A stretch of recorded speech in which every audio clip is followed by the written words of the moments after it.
सणासुदीचा हंगाम सुरू झालाय. भक्ती, उत्सव आणि श्रद्धेचं वातावरण सर्वत्र पसरलेलं आहे. गणेश चतुर्थी भक्तांच्या घरामध्ये आणि मनामध्ये गणरायाचं आगमन होणार आहे. त्याचप्रमाणे नवरात्र देवी दुर्गेच्या शक्तीचं स्मरण करणारा, स्त्री शक्तीचं पूजन करणारा उत्सव. कोल्हापूर जिल्ह्यात असे सण केवळ साजरेच होत नाहीत, तर ते जिवंत होतात. ज्योतिबा, महालक्ष्मी, महादेव मंदिरं, श्रावणात इथलं वातावरण अगदी भक्तिमय असतं.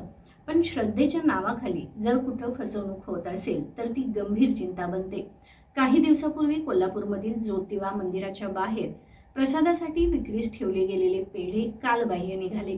सुदैवानं प्रशासनाने तात्काळ कारवाई करत ते जप्त केले आणि त्याची योग्य विल्हेवाट लावली.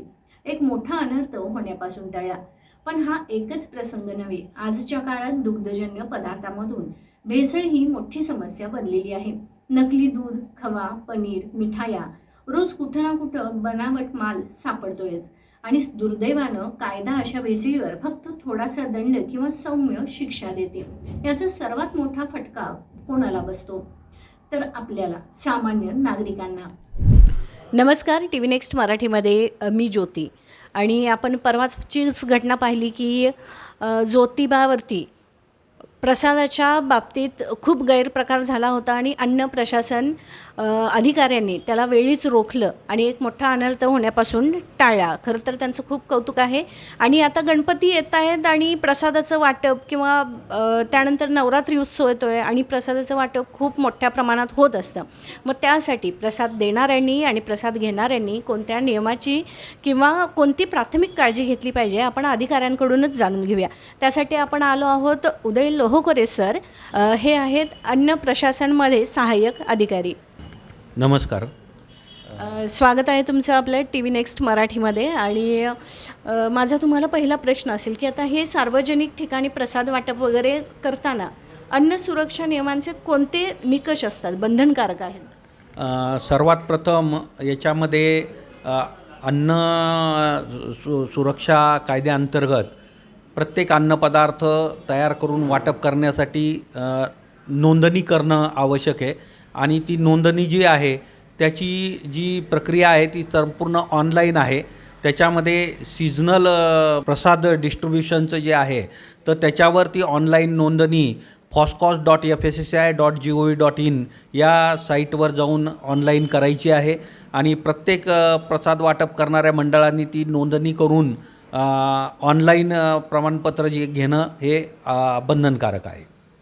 हे प्रसाद वाटप करताना किंवा तयार करताना स्वच्छतेचे किंवा अजून कुठले नियम आहेत?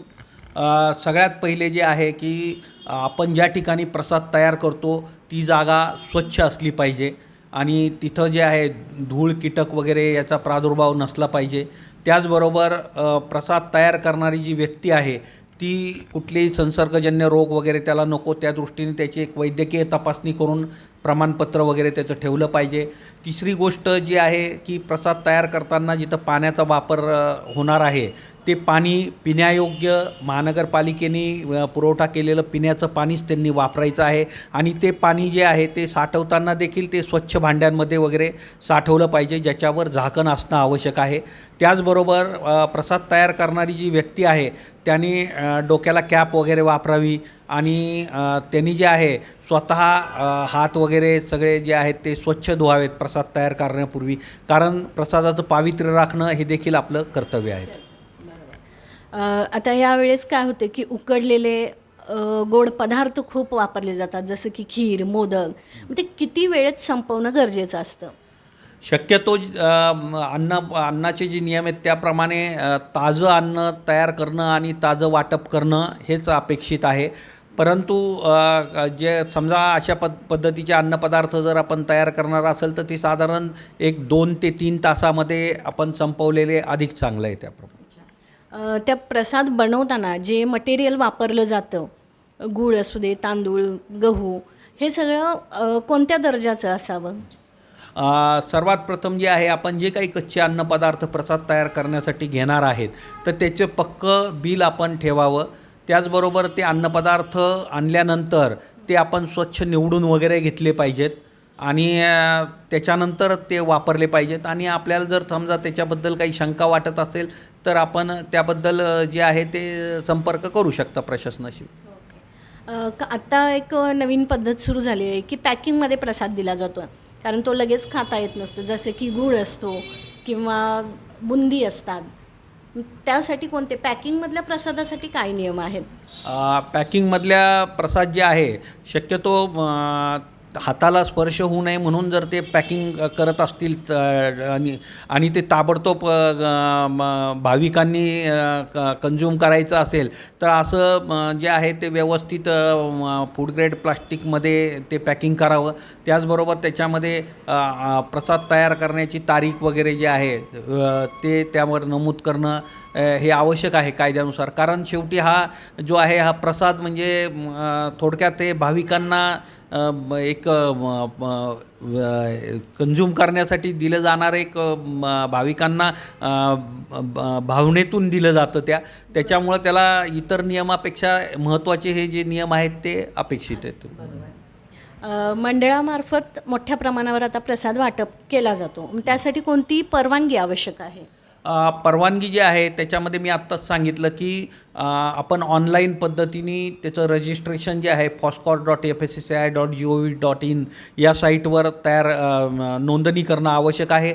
आणि त्याच्यामध्ये ती नोंदणी करण्यासाठी सीझनल बिझनेस म्हणून एक विंडो दिलेली आहे, त्या ठिकाणी जाऊन आपण अशी नोंदणी करू शकतात. आता परवाचंच एक प्रकरण आहे ज्योतिबा मंदिरावरती घडलेलं, एक्सपायरी ते पदार्थ होते सगळे. अशा घटना टाळण्यासाठी कोणती तपासण्या असतात? नाही, आता कसं आहे की एक्सपायरीचे प्रॉडक्ट आपल्याकडं विकले जात नाहीत शक्यतो. फक्त काही जे आहे, कारण काय आहे की वेगवेगळे अन्नपदार्थ तयार करण्याच्या पद्धती असतात, काही प्रोप्रायटरी फूड वगैरे असतात, त्याच्यामध्ये वेगवेगळे घटक पदार्थ वगैरे वापरले जातात त्याप्रमाणे. आणि काही जे आहेत ते पारंपरिक पदार्थ असतात, तर त्या ज्या व्याख्येमध्ये जसे पदार्थ बसतात त्याप्रमाणे त्याची तपासणी होत असते. तर आपण त्या पद्धतीने जे नमुने आहेत त्या ठिकाणी जर आपल्याला काही शंकास्पद वाटलं तर हे नमुने घेऊन आपण प्रयोगशाळेकडे पाठवत असतो तपासणी. मग त्या अशा केंद्रावरती म्हणजे जिथं मंदिरं आहेत, प्रसाद वाटप होतो किंवा जिथं अन्नाचं वितरण इतरांना होतं, त्या ठिकाणी तुमचे काही स्पेशल हे असतात का, म्हणजे नेमणूक केलेले अधिकारी असतात का? जर समजा असं प्रसादाचं ज्या ठिकाणी समजा काही असं संशय काही वाटला की बाबा या ठिकाणी अनहायजेनिक वातावरणामध्ये प्रसाद वगैरे निर्मिती केली जाते, असं काही जरी समजा प्रशासनाच्या निदर्शनास आलं तर संबंधित कार्यक्षेत्राचे आमचे अन्न सुरक्षा अधिकारी त्या ठिकाणी भेट देऊन त्याचा तपास करून योग्य ती कारवाई करतील. आता असं पण होतं की बरेचदा मोठ्या प्रमाणात हे पदार्थ बनवले जातात आणि काही वेळेला ते उरतात. मग अशा वेळी हे पदार्थ सुरक्षितरित्या त्यांची विल्हेवाट कशी लावली जाते? असे जे पदार्थ शिल्लक राहिले आणि जे समजा खराब झालेत आपल्या असं लक्षात आलं तर आपण ताबडतोब महानगरपालिकेचं जे काही अधिकृत कचरा डेपो आहे की ज्या ठिकाणी कुणीही ते परत खाणार नाही किंवा कंझ्युम होणार नाही अशा ठिकाणी ते व्यवस्थितरित्या डिस्पोज होतील किंवा नष्ट होतील याची आपण काळजी घेतली पाहिजे. आणि ती जबाबदारी प्रसाद तयार करणाऱ्या मंडळांचीच आहे. तर त्या पद्धतीने त्यांनी शिल्लक राहिलेला खराब झालेला प्रसाद जो आहे तो कुठल्याही स्थितीमध्ये वितरित होऊ नये याची काळजी घेणं आवश्यक आहे.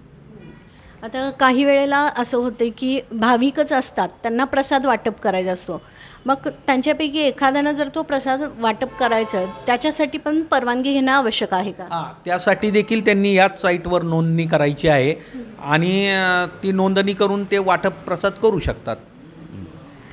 आता हे एक्सपायर झालेले अन्न किंवा खराब झालेले अन्न जर पुनर्वापर केला कोणी तर त्यासाठी कोणती शिक्षा कायद्यात नमूद आहे?